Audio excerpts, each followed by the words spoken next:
Hey everybody, welcome back. Game 5 of the World Chess Championship just concluded. Unfortunately, we were not treated to a gladiatorial duel like we've seen in Game 2. How did the game work out? Let's find out. Nepomniachtchi had the white pieces.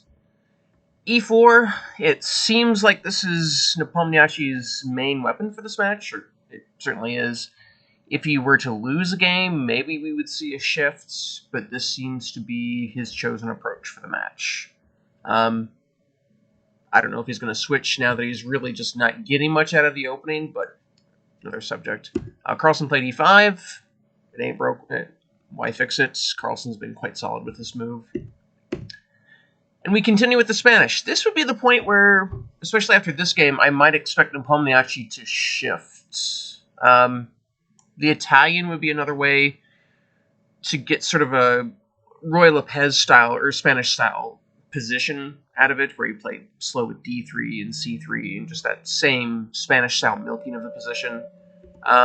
If Nepomniachtchi wanted to stay closer to his more tactical, aggressive roots, I'm sort of surprised that we haven't seen the Scotch make an appearance. Of course, Kasparov more or less resurrected this opening for his 1990-91 match against Karpov, and has been a reliable weapon for White ever since. And it gets definitely a lot more tactical and interesting position, or not necessarily interesting, but more tactical and more wide-open positions than the Spanish.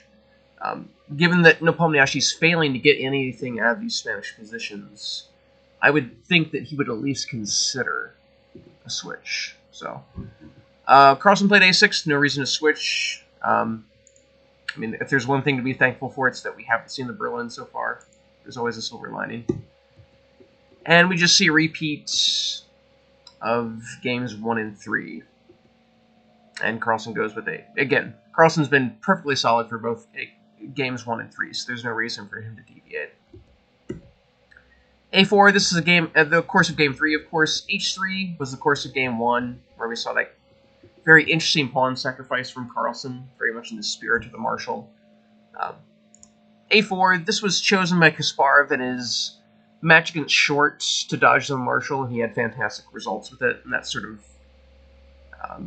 brought forth a new era of anti-Marshal systems, and White's really been relying on those ever since. Rook b8, this is the third most popular move in the position. I wouldn't say it's necessarily worse than the two main moves, but it's certainly not seen as much. Bishop b7 was seen in game 3. I would say Carlsen was fine in that game objectively, so Carlsen was the first one to deviate to perhaps dodge any specifically tailored preparation from Nepomniachtchi.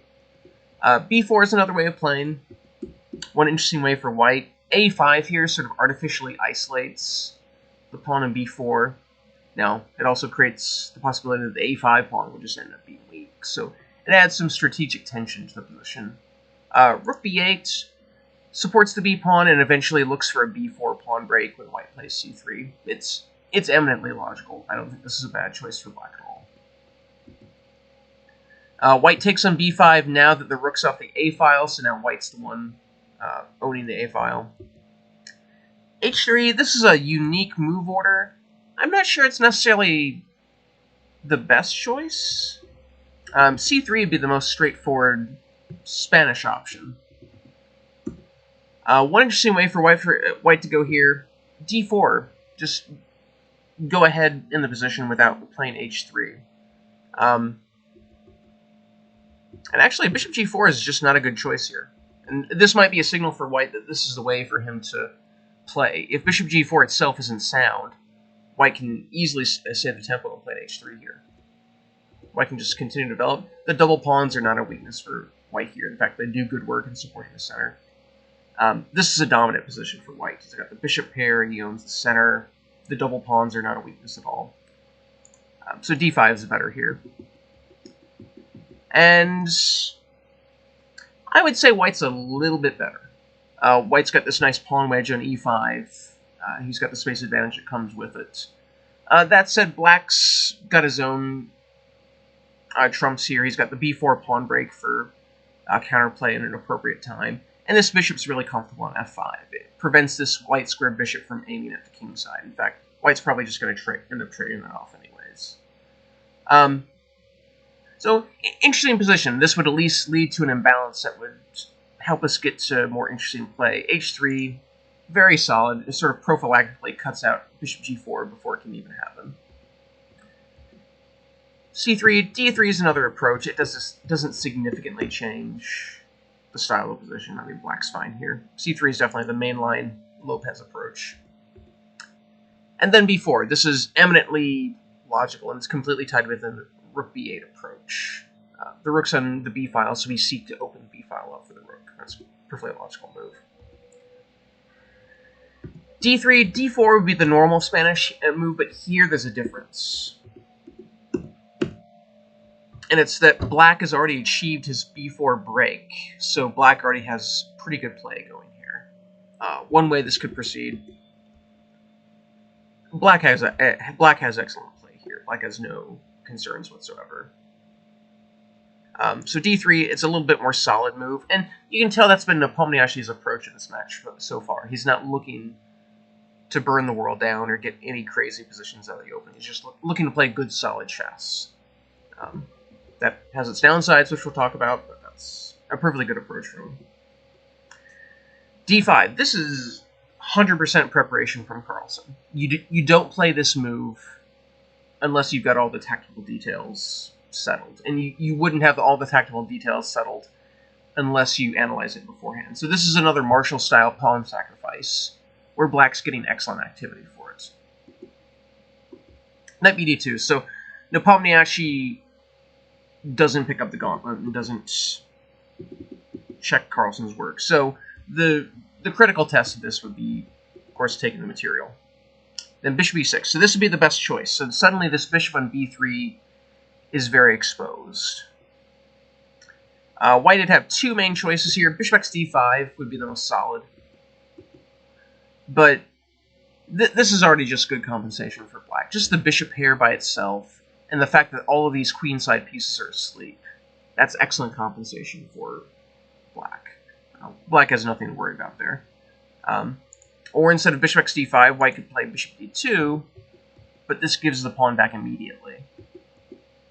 And this is absolutely a small edge for black, just based on the fact that he has the bishop pair in an open position. So the critical test of taking the pawn would be this position.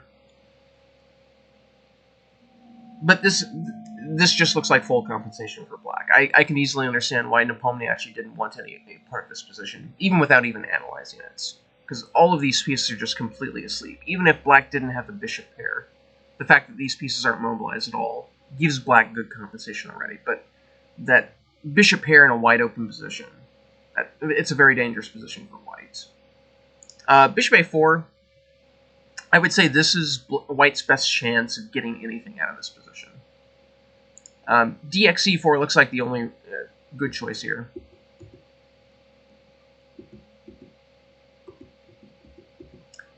And I think white has a little bit of an edge to work with here. So black's bishop on d6 certainly doesn't inspire any paeans of love. The e5 pawn and the c7 pawn can be a little bit tender. And all of white's pieces are going to be good. The knight can come to c4, the queen can come to like c6 or maybe f5. This is a little bit of something for white to work with. I analyzed another alternative for black, rook b6, but it just doesn't seem to work out. Like this looks like a pretty favorable Benoni-style position for white. So dx-e4 looks like the best response to bishop a4. But again, this looks like a slightly more comfortable position for white. So that would seem to be the critical test. Knight bd2 just seems like a very routine move, and it leads to a symmetrical position where black has freed himself. So suddenly this dark square bishop has a potentially decent square at c5 to go to, but goes to d6 to hold up the e5 pawn. That looks right. Queen c2, bishop a4 looks like a better chance to annoy black. And just by itself, the fact that white has the bishop pair, white at least has a little bit of hope of generating chances here. The bishop pair in this style of position, they're always some sort of boon. Queen c2 is just, it's a very solid move, and that's obviously been Nepomniachtchi's approach for the match so far. h6. 97. This, to me at least, this is what starts to get Carlsen into a little bit of trouble here. Bishop d7, to my eyes, looks best. And it's with this knight g3 maneuver in mind. Now black can play queen c8. That's guarding the f5 square, and it's planning bishop e6 to get the strong light square bishop off the board. One way this can go. If white plays knight f5 here, this isn't super dangerous for black here. The knight on f5 is only one piece, and there's only so much white can accomplish with it. Bishop f8, this is super solid, and then black can just follow up with king h7 and g6, kicking the knight out. Black is fine here. Or if white tries queen a4, and this looks equal. Again, the knight coming to f5 doesn't bother black too much. It's just one piece. The fact that black's got this white's strong light square bishop off the board means that any chance of a dangerous attack has been more or less nullified. Knight e7, in my opinion, it starts to get Carlsen into a little bit of trouble here. Bishop e3. Queen e8. This allows a genuine opportunity for Nepomniachtchi. Queen e7 is interesting. I'm not sure it solves all of black's problems. Again, I think earlier bishop d7 was the way to equalize for black. But queen e7 is interesting. Sort of provoking white to play knight f5, and then black just goes back. The interesting part about this is that white needs to prove that he's gained something by putting his knight on f5, because otherwise knight x e4 is threatened, and then the bishop on b3 is hanging.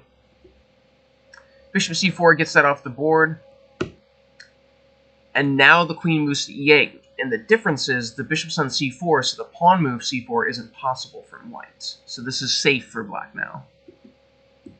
And then bishop e6, and now we can nullify this light square bishop.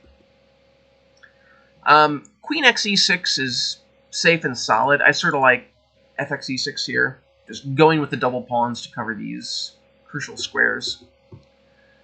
And black has interesting play. You know, I think black might be a little bit worse, but black at least has potential for interesting play here. He's got the d5 pawn break.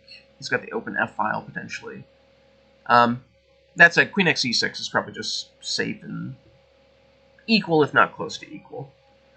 So queen e7 is very interesting, and it's specifically militating against the c4 move because it controls the c5 square.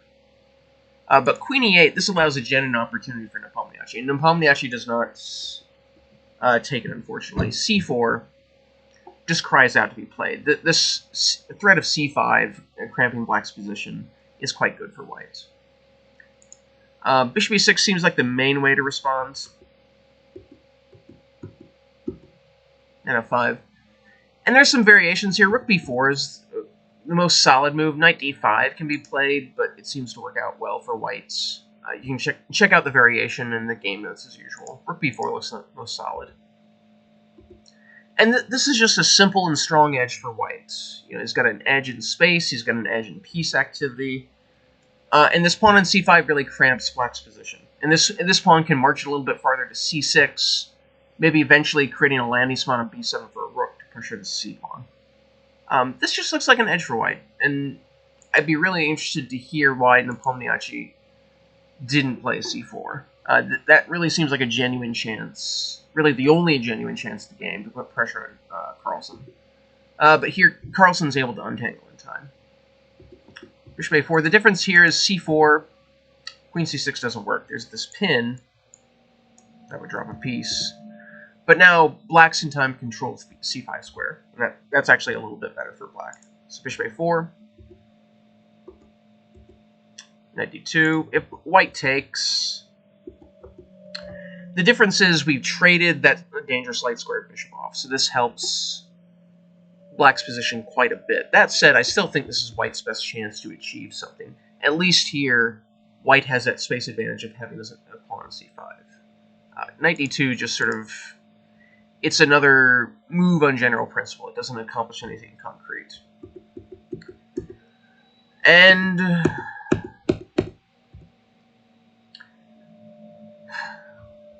we know where we're heading. Knight e8, though, this seems needlessly passive. Knight f4 at least draws from activity. Just activating this knight on f4 seems quite natural, and it can draw back to the e6 square to hold things. This seems like a pretty straightforward way to achieve the draw. I mean, knight e8 is certainly not losing, but it creates a little bit of passivity, but white's not able to take advantage of it.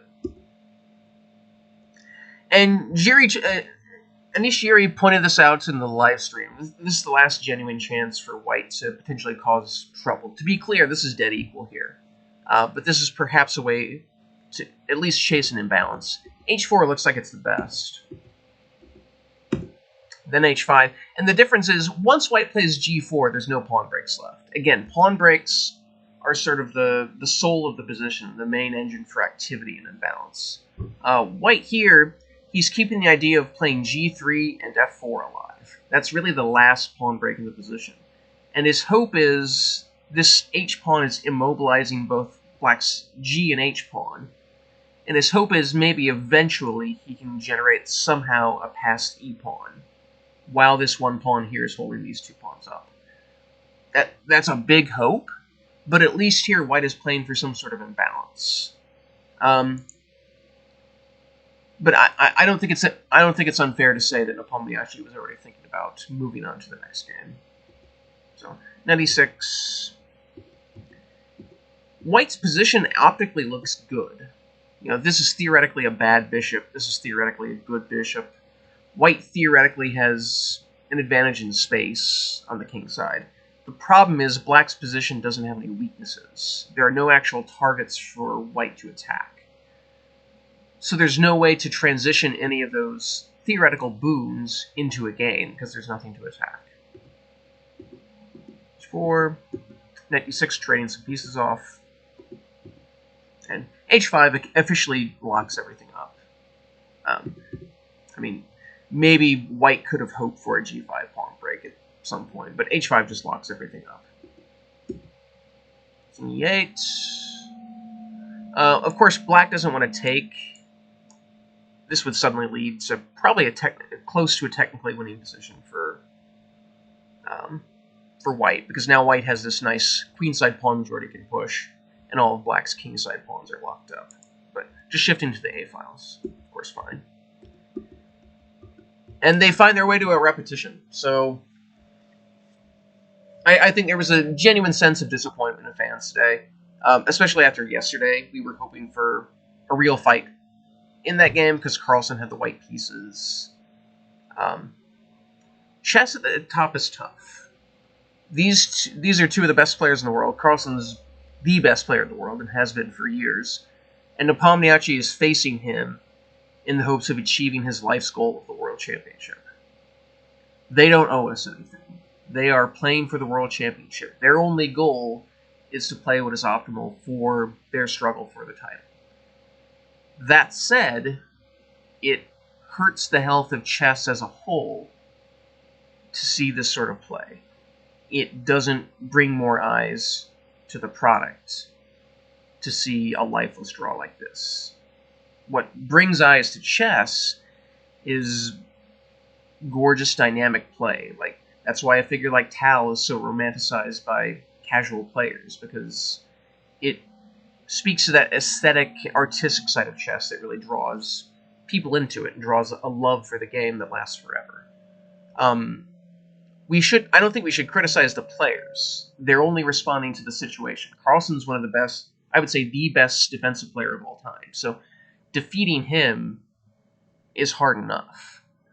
But we're not playing in some random Swiss tournament. We're not even playing in some random elite round-robin tournament where you can take a risk to beat Magnus Carlsen. And if it doesn't work out, oh well, you move on to the next tournament. This is the World Championship. This might be Nepomniachtchi's one chance in his life to win the world title. So criticizing him for playing optimally and playing solidly doesn't make any sense. He doesn't, again, they don't owe us anything. They're playing to optimize their chances to win the world title, however that works out to be. I do think something about the structure of the matches needs to be changed to root out these sorts of lifeless draws. I don't know what that could be, and I don't think you want to make any changes that cheapen the game itself. But the fact that these sort of lifeless draws seem optimal to the players is definitely a problem for chess, at least popularly appealing to people. But don't criticize the players. They're playing in the fight of their lives, and they're doing the best they can. They don't owe spectators a thing. So, very lifeless draw, unfortunately. We're going to have a rest day tomorrow, and then we'll see you for Game 6 the day after that. So we'll see you then.